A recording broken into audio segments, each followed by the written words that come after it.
Hello, everybody. Welcome back for another episode of Riftbound 101. This is episode 23, and today we're going to be talking about Jinx in Focus. Uh, as a short spoiler, this may be the shortest episode I've done on the channel so far, which should give you some indications about what's about to happen in the next 20 or so minutes. As usual, I'm going to be talking about the concept of the deck, what the legend does, what does your champion unit do, key pieces, and then we're going to be going directly into a core build or two and a budget option or two for you before I move into a new segment called Post-Mortem, which is when a deck is kind of dead as a doornail, unfortunately.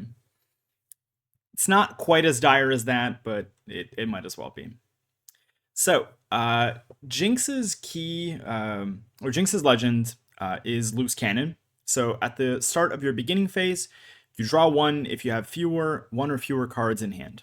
And so, reasonably, you can expect this to trigger somewhere around turn 3 or 4, depending on how quickly you can dump your hand, because you are also drawing cards natively. So, let's say on turn 1, you play something like a Chemtech Enforcer, dropping Flame Chompers. You will immediately play 2 cards, plus you will have one from your draw, so you're at 3. Then on turn 2, you have to play 2 cards at least. And then on turn 3, you can play 2 more, and then on turn 4, you will start drawing. So this deck is a bit interesting to me because it wants to be an aggressive deck and it wants to give you value at the same time, but it kind of struggles on both ends. So, taking a look at events from the last month, what stays the most relevant for us in the Origins meta is the PPG Orlando weekend back in mid-December. There really hasn't been anything as big yet. And this was the 115th best performing list at the event, which was the top Jinx for the PPG Sunday. As you can notice, the energy curve is quite low on this deck. You're playing some Seal of Rage and some Scrapyards as gear.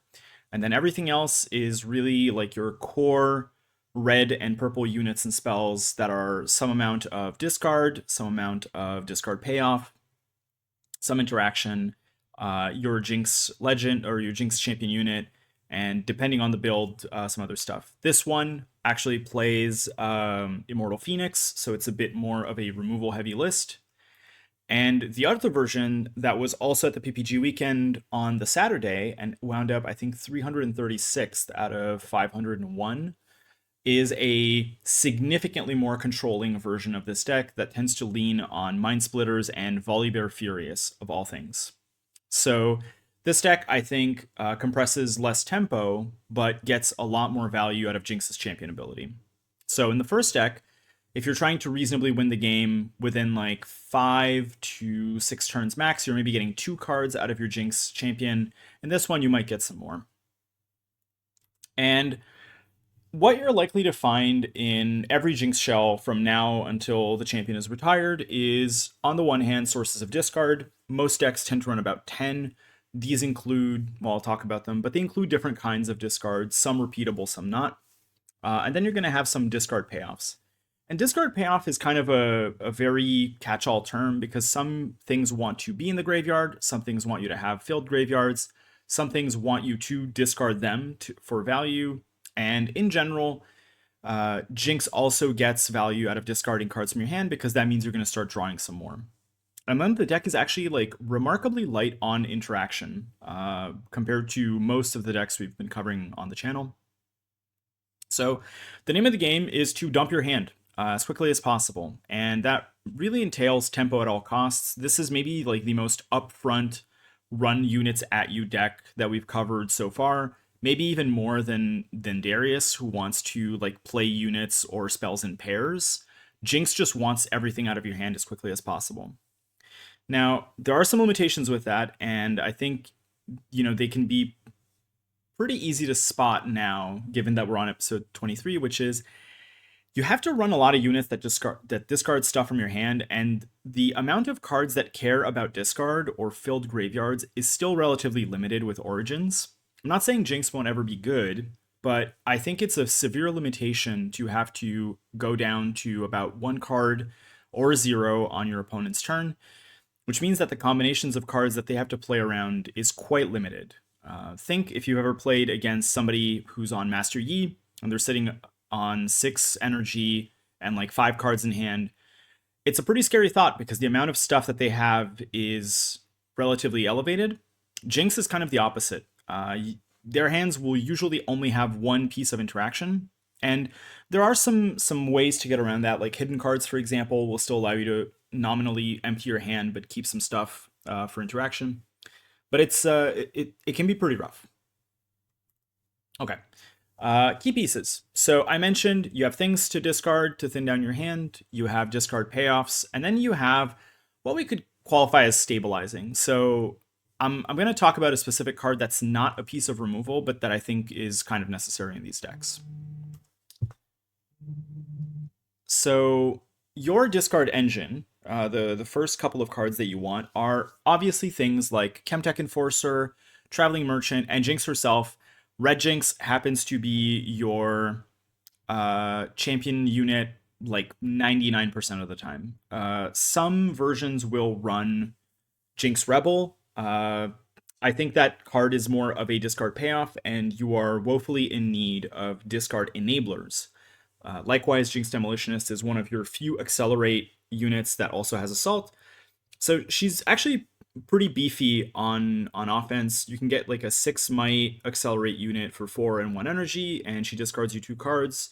If you're discarding Flame Chompers, you can get some additional value out of that, or things like Phoenix in the graveyard is also not bad. So this is really like part A of your deck that like thins your hand. And then part B of your deck is all the things that reward you for doing so. So some cards like Scrap Heap and Flame Chompers are going to trigger on discard, right? So if you discard Scrap Heap, you can draw an additional card. Scrap Heap is like an interesting card because clearly it's intended for this shell, but Jinx also doesn't want you to constantly be refilling, so you're really trying to find specific answers in your deck. Sometimes you won't be happy to have Scrap Heap, certainly. Then your number 2 unit that you like to discard is Flame Chompers, which you're happy burning some runes, and then you're going to go down in terms of available cards in hand. And what tends to happen is that this is a very committal play. Let's say you're playing on 1 something like Traveling Merchant, and then you attack, and as you move, you discard Flame Chompers. You played both. You're very open to something like a Falling Star. So Jinx unfortunately has the problem of lining up very poorly into one of the easiest cards to run into the format. The other cards that I think are somewhat noticeable too are cards that care about your graveyard period. So Vi, for example, this is the deck that used to run the Vi Ride the Wind combo, which Annie has sort of gobbled up. But you can also have things like Immortal Phoenix in your deck. And then part C are all the pieces I was talking about that kind of smooth out the deck. So Falling Star and Stack Deck for, very good on-rate removal and probably the best card draw spell in set 1. Certainly for card selection, and Jinx doesn't want to draw a ton. She mostly wants card selection. Seal is doubly good in this deck. It's a card that you can get rid of immediately, and it will help stabilize the energy costs that can get pretty out of hand with things like Flame Chompers and Immortal Phoenix. And then Phoenix itself for anything that you play that can clear the board. The All-Star card, as is the case for a lot of decks, is the signature spell. So Super Mega Death Rocket deals 5 damage to a unit for 4 and 1 rune. This spell kind of serves all 3 functions. So it's removal, which will help you stabilize. It offers a source of discard. When you conquer, you can discard a card to return it from your trash to your hand, kind of like the Phoenix, except that it works a bit differently with the graveyard. And then it can also be used as discard fodder early on. If you need to discard something when you're playing Jinx Demolitionist, you don't feel super bad about discarding Super Mega Death Rocket. Just generally like smooths out the deck. But it is still like an expensive spell. 4 energy for 5 to 1 unit is like much higher than Falling Star, for example, which is 6 damage for 2 and you do lose a rune, but Jinx, more than most decks, is comfortable playing on low economy. Your battlefields. The first one should come as no surprise. Zon Warrens. Whenever you see Scrap Heap and Traveling Merchant, Zon Warrens is almost always paired with it. And here you have a lot of stuff that you're happy discarding. Like I mentioned, you're happy discarding Scrap Heaps. You're happy discarding Super Mega Death Rocket.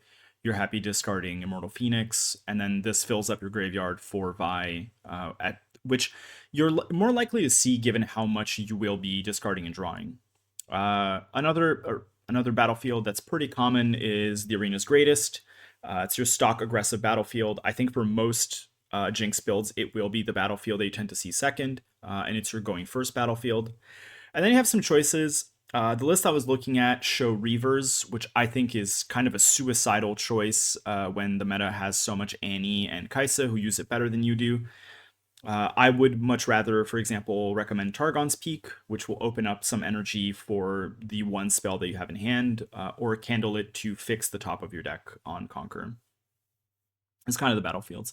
You might notice that Jinx doesn't have as many good battlefields as a lot of other legends, which I think is an indicator that she's lacking a couple of axes to develop along to be very good.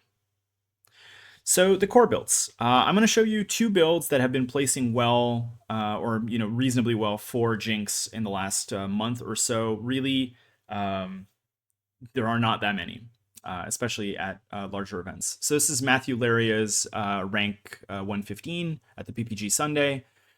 This deck actually looks good to me. It's starting to look a lot like what Rek'Sai will look like in set 2. So the Immortal Phoenix, the Falling Stars. You're reasonably happy to just like discard it and then recur it with that. And you can also recur it with Super Mega Death Rocket. And then reasonably, you can expect to dump your hand pretty quickly, and then you're going to be onto like the Darius game plan to close out the game.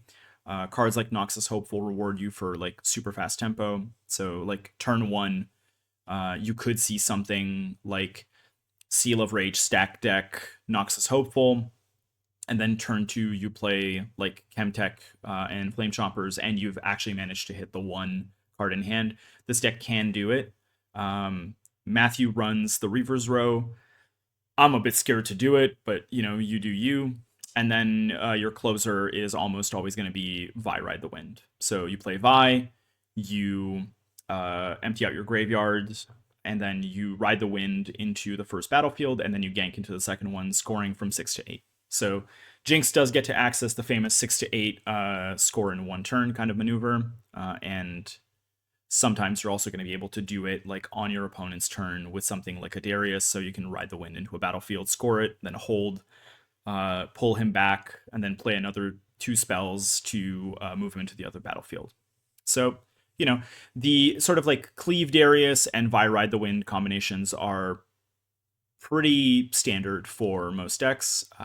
I personally find this deck to be like high on Ride the Wind and low on Fight or Flight.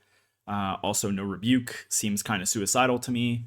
And this deck kind of just gets out-tempoed eventually by a Kaisa deck, is my sense personally.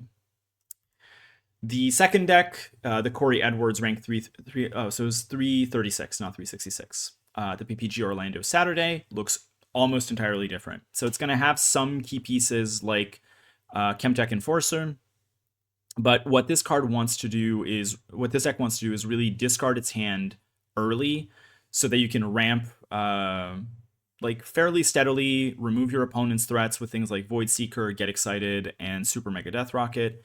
And then you're going to start dropping Mind Splitters and Volley Bears and Harrowings. And this deck plays like the complete opposite end of the curve.